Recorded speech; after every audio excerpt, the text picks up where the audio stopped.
Hi friends, అందరికీ నమస్తే. ముందుగా నా ఛానల్ కొత్తగా చూస్తున్న వాళ్ళైతే లైక్ చేయండి. ఫస్ట్ లైక్ చేయండి, తర్వాత సబ్స్క్రైబ్ చేసుకోండి ప్లీజ్.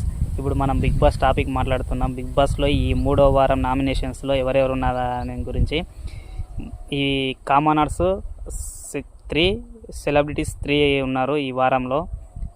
మన ఫ్లోరా షైని, రితు చౌదరి, హరిత హరీష్, రాము రాథోడ్, ప్రియా శెట్టి, పవన్ కళ్యాణ్, ఈ 6 మెంబర్స్ నామినేషన్స్లో ఉన్నారు ఈ 3వ వారంలో.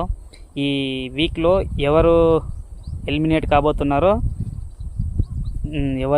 కాబోతున్నారో మీ అభిప్రాయం ఏంటో కామెంట్ చేయండి. ఎవరు ఎలిమినేట్ కాబోతున్నారో మనకు అర్థమవుతుంది. ఒక్కసారి వాళ్ళ నేమ్ కామెంట్ చేస్తే ఈ కామెంట్ని బట్టి ఎవరు ఎలిమినేట్ కాబోతున్నారో అర్థమవుతుంది. ప్లీజ్ కామెంట్, ఓకేనా? బై.